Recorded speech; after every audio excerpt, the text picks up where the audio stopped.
A key is a small thing. You can hold 100 of them in one hand. They are mostly air and edge, a few grams of cut metal, and yet, when one is placed into your palm, something shifts. The hand that receives a key knows. Not because the metal is heavy, but because the metal points at a door, and the door points at a room, and the room points at everything that has been kept inside it. That is what I want to speak about tonight. Not locks. Not doors. The key itself, and the weight it carries that has nothing to do with its mass. I have watched people receive keys their whole lives without noticing. The key to a first apartment. The key to a parent's house, given quietly when the parent has grown old.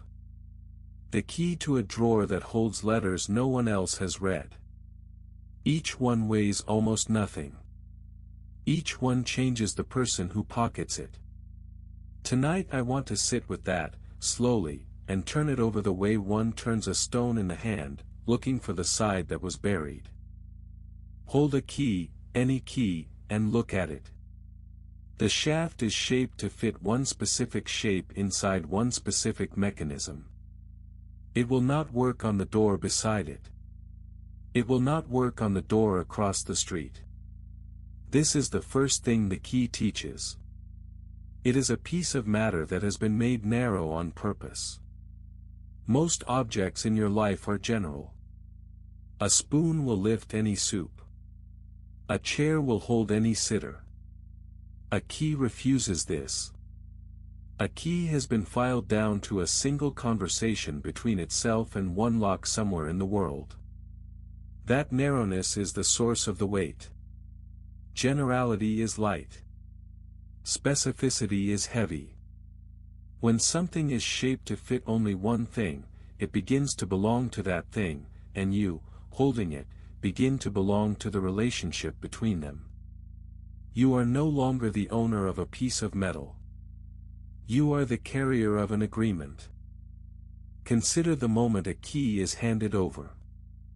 Someone takes it from their own pocket, where it has lived against coins and lint and the lining of cloth, warm from their body, and they place it into your hand. They could have kept it. They chose not to. In that small motion they are saying something that words rarely manage to say cleanly. They are saying, I have decided that you may enter without me. I have decided that the threshold I built will recognize you the way it recognizes me. The locksmith made one key, then made copies, and each copy is a small declaration that someone trusted the original enough to duplicate it. A key is therefore never only a tool. It is a record of a decision someone made about you. It is evidence, carried on your person, that a particular person, on a particular day, chose to make the boundary between themselves and you slightly thinner than it was before. Now think of the keys you have lost. Not the ones you misplaced and found again under a coat. The ones that are gone. Perhaps the door is gone too. Perhaps the building has been sold, or torn down, or the person who lived behind that door no longer wishes to see you. The key, if you still have it, has become an object with no other side. It opens nothing. And yet, most people do not throw such keys away. They put them in a drawer. They keep them in a small dish on a shelf. Why? Because the key remembers the door even when the door is no longer there. The metal does not know the building was demolished. The metal still believes in the lock. To hold an obsolete key is to hold a small piece of certainty from a time when you were welcome somewhere that no longer exists. That is a heavy thing to carry, and it is also the reason people carry it. There are keys, of course, that are not made of metal. A name spoken in the right tone opens a face. A phrase, learned in childhood, opens a room in your own memory you had forgotten was furnished. A gesture, a particular way of folding the hands, opens recognition between two strangers who share a tradition. These are keys also. They are shaped to fit one mechanism. They will not work elsewhere. And like metal keys, they grow heavier the longer you carry them, because more and more of what they open begins to depend on you being the one who still remembers how to use them. The old word for a relative no one else uses anymore. The route through a city that has been repaved. You become, without meaning to, the keeper of openings that would otherwise close. This is not a burden to refuse. It is simply a weight to acknowledge. You are carrying doors that only you can still find. I want to say something about the difference between a key and a password. They appear similar. Both grant entry. Both must be kept. But a password can be held by anyone who learns it, and it leaves no trace in the hand. A key is physical. A key must be carried. A key can be lost in a way a password cannot be lost. And because a key occupies space in the world, it asks something of you that a password does not ask. It asks to be remembered as an object. It asks to be put somewhere. It asks where you live, where you sleep, where you keep your important things. A password lives in the mind, weightless, and so we accumulate them without limit. Keys, by their nature, resist this. There is a number of keys past which the keying becomes absurd. The body itself enforces a limit on how many openings one person can be responsible for. I think this limit is wise.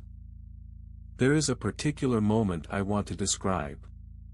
The moment of standing at a door, key in hand, before turning it. Most people do not notice this moment. They are already inside, in their mind. They are thinking about what they will do once the door is open. But the key is still outside the lock, and you are still outside the room, and for one breath you are the person who could enter and has not yet.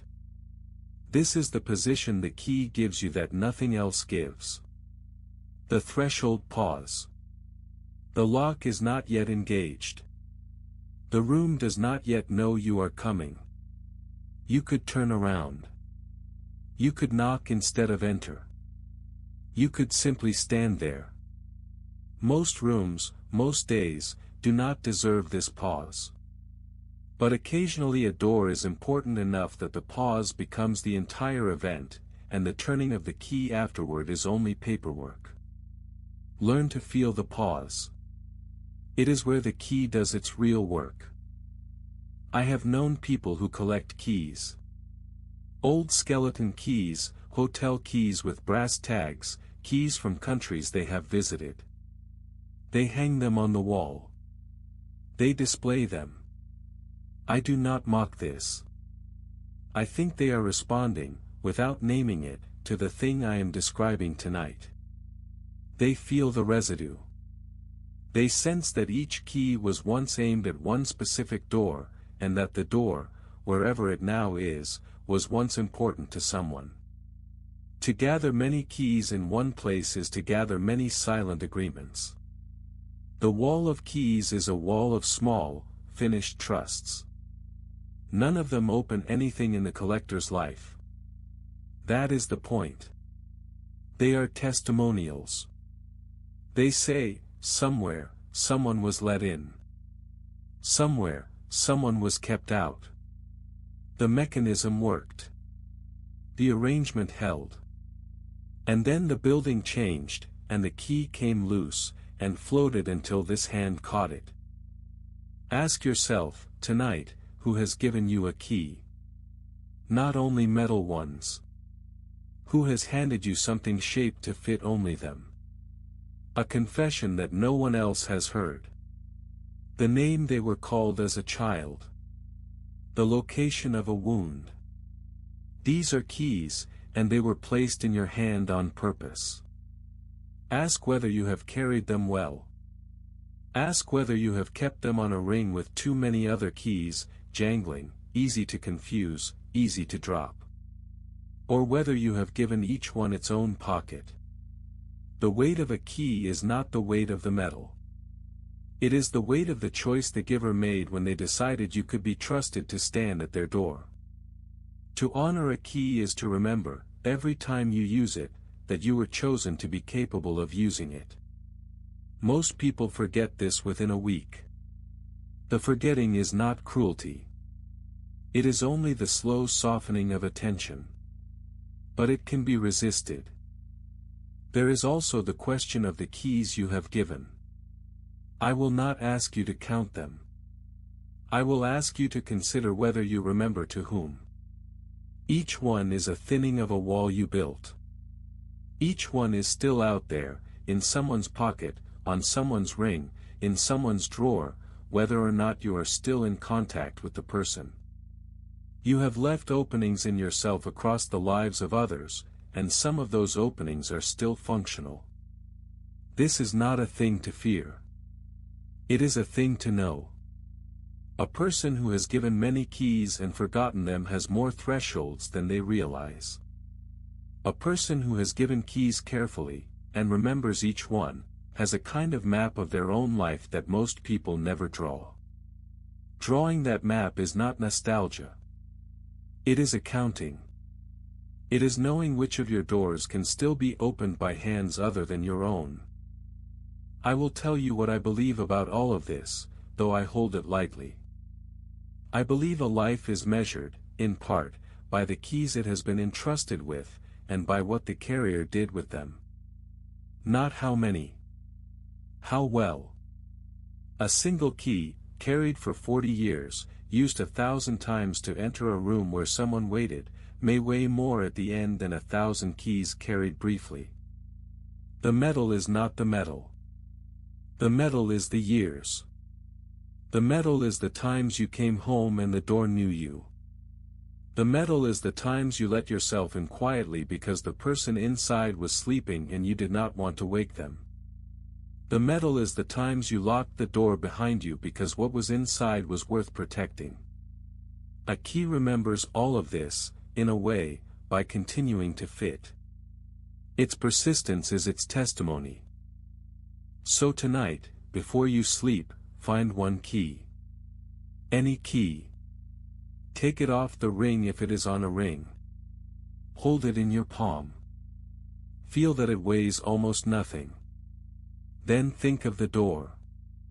Think of who made the lock, who installed it, who first cut this key, who handed it to you, and what is on the other side that is worth the small mechanism standing between the world and it. Hold that whole arrangement in your hand for 1 minute. You will feel the weight arrive. It is not heavier metal. It is denser attention. When you put the key back, you will not have changed anything about the key. You will have changed something about the hand. That is enough for one night. That is, in fact, the work. I will sit with you again, when the sky is in roughly this position, and we will turn another small object over, and look at the buried side.